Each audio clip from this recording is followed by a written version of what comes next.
Assalamualaikum warahmatullahi wabarakatuh. Salam sejahtera untuk seluruh telur petani dimanapun berada. Alhamdulillahirabbil alamin, kita semua masih diberikan kesehatan yang baik. Dan bagi saudara-saudaraku yang dalam keadaan sakit, semoga segera diberikan kesembuhan agar kembali lagi dapat beraktivitas normal tanpa ada gangguan apapun.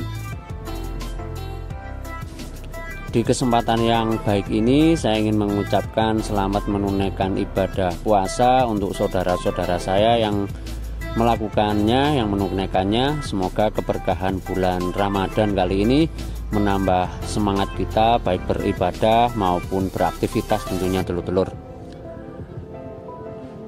Di kesempatan kali ini telur, kembali lagi kita akan melakukan perawatan rutin untuk beberapa waktu telur.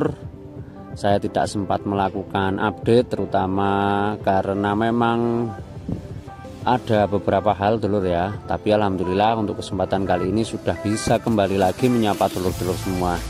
Nah, inilah telur untuk keadaan lahan basah.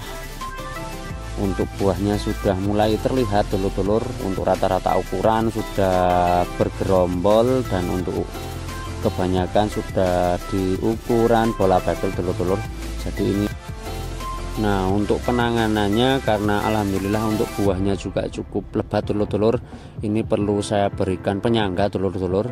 Karena untuk beberapa hari keadaan cuaca di tempat saya pada saat video ini diambil itu disertai angin dan juga hujan yang cukup lebat, dan juga untuk angin sangat kencang telur-telur. Takutnya untuk beberapa ranting itu ketika tidak kuat menopang buah itu akan patah.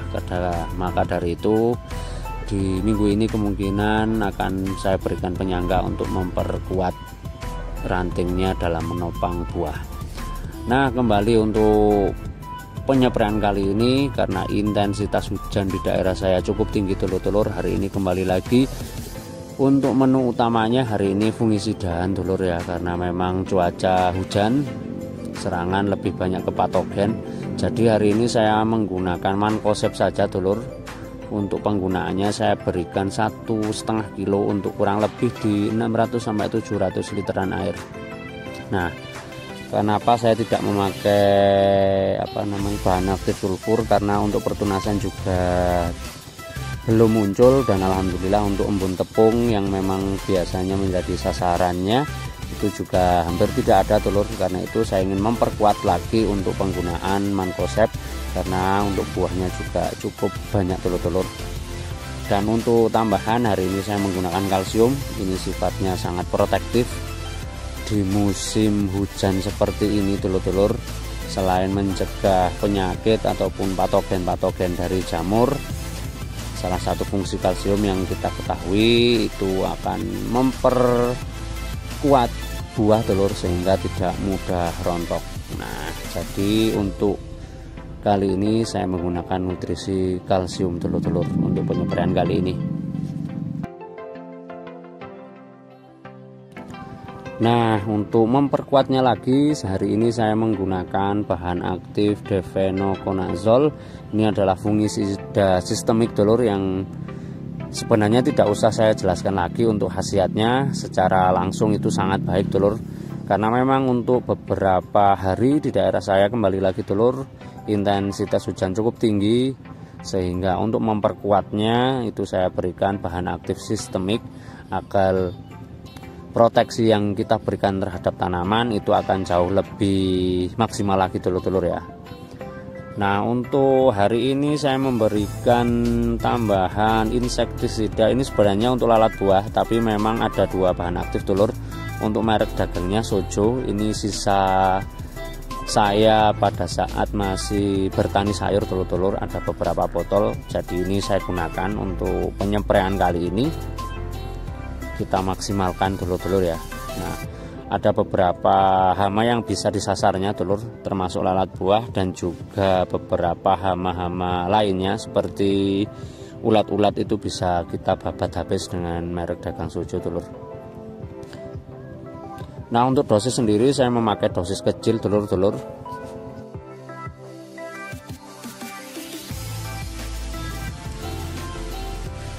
Untuk tambahan insektisida hari ini tetap dulur, untuk penysprayan kali ini saya menggunakan Abamectin. Kali ini saya memakai yang 18 EC.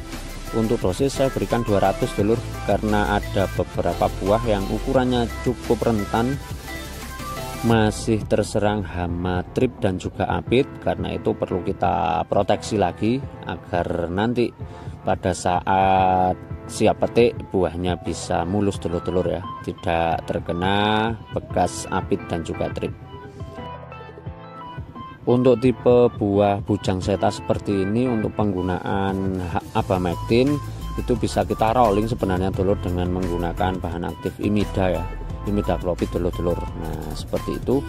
Dan yang terakhir yaitu pelekat, karena memang untuk cuaca di tempat saya kembali lagi dulur cukup ekstrim hari ini. Untuk memaksimalkan kerja dari semua pestisida untuk penyepraian kali ini, saya tambahkan pelekat yang bersifat penembus juga dulur. Di cuaca yang memang cukup tinggi intensitas hujan seperti ini dulur, ditambah dengan angin dulur ya, untuk tingkat kerontokan dari tanaman itu akan sangat berpengaruh dulur-dulur. Maka dari itu di penyepraian kali ini saya menambahkan bahan aktif difenoconazole, yaitu fungisida sistemik dulur-dulur ya. Nah selain itu ada beberapa manfaat yang saya kira cukup baik ketika musim seperti ini dulur. Karena yang pertama, selain kerontokan buah dan juga terutama penyebaran patogen jamur itu akan sangat sekali dulur, sangat cepat sekali untuk menyerang tanaman kita, apalagi dengan keadaan paparan cahaya matahari yang kurang seperti ini dulur-dulur. Nah maka dari itu menurut hemat saya dan pengalaman saya, ketika cuaca seperti ini itu lebih baik pada saat penyepraian kita tambahkan dulur ya, kita tambahkan fungisida sistemik, sehingga untuk proteksi ke tanaman itu akan jauh lebih maksimal. Tapi kalau memang di tempat dulur-dulur tidak dirasa sudah cukup menggunakan fungisida kontak, itu tidak masalah sama sekali dulur. Dan untuk di daerah saya sini memang untuk tingkat cuaca cukup cukup ekstrim di beberapa hari ini, ditambah dengan angin, sehingga untuk tingkat kerontokan itu menjadi masalah utama dulur-dulur. Nah maka dari itu di penyepraian kali ini adalah salah satu kombinasi yang saya pakai dulur untuk memperkuat tanaman. Yang pertama yaitu fungisida sistemik bahan aktif difenoconazole, dan saya tambahkan nutrisi kalsium. Nah ini istilahnya adalah saling melengkapi dulur-dulur ya, akan membuat sangat baik sekali untuk tanaman. Karena kita semua tahu salah satu fungsi kalsium adalah protektif sekali terhadap tanaman dulur-dulur ya, apalagi untuk musim seperti ini, musim hujan seperti ini, kalsium sangat penting untuk tanaman dulur-dulur, sehingga untuk tanaman kita bisa jauh lebih maksimal dalam menjaga buahnya agar tidak lontok, dan yang terutama untuk patogen-patogen jamur itu tidak mudah menyerang di kebun kita. Nah inilah dulur untuk keadaannya. Untuk kebun jeruk varietasnya madu lahan kering, untuk beberapa buah sudah mulai terlihat, dan kemungkinan nanti akan segera saya lakukan pemupukan, sehingga nanti nutrisi dari tanaman, karena ini sudah memasuki fase pengisian buah dulur-dulur sebenarnya, jadi harus pemenuhan nutrisinya harus benar-benar kita maksimalkan, sehingga nanti pada saat panen itu untuk buahnya masih tetap dengan kualitas yang sangat baik dulur, baik dalam hal rasa, bobot, dan juga nanti penampakan. Seperti itu dulur-dulur. Nah inilah dulur untuk keadaannya. Alhamdulillah untuk beberapa buah sudah terlihat dulur-dulur ya. Nah hampir sebagian besar dulur untuk di daerah saya hampir rata untuk ukurannya seperti ini dulur. Kemungkinan di 2-3 bulan lagi sudah mulai memasuki masa panen raya dulur-dulur ya. Tapi tidak usah khawatir, dengan sistem seperti ini, dengan buah berjenjang seperti ini, kita akan memang mengalami waktu sama panen raya dulur. Tapi untuk ke belakang-belakangnya memang nanti masih ada beberapa buah yang siap kita panen lagi. Dan yang terpenting dulur, untuk menjaga agar batang ataupun ranting kuat menopang buah, itu nanti perlu kita berikan penyangga dulur. Nah, penyangga seperti ini dulur-dulur ya, agar tanaman itu tidak, ya itu tadi dulur, tidak patah, karena kalau sudah patah itu sangat sayang sekali dulur. Nah, inilah untuk beberapa buahnya dulur, masih berjenjang. Nah, demikian dulur video perawatan dari saya. Tetap amanah dan selalu ingat dulur-dulur bahwa petani adalah profesi yang sangat mulia. Wassalamualaikum warahmatullahi wabarakatuh.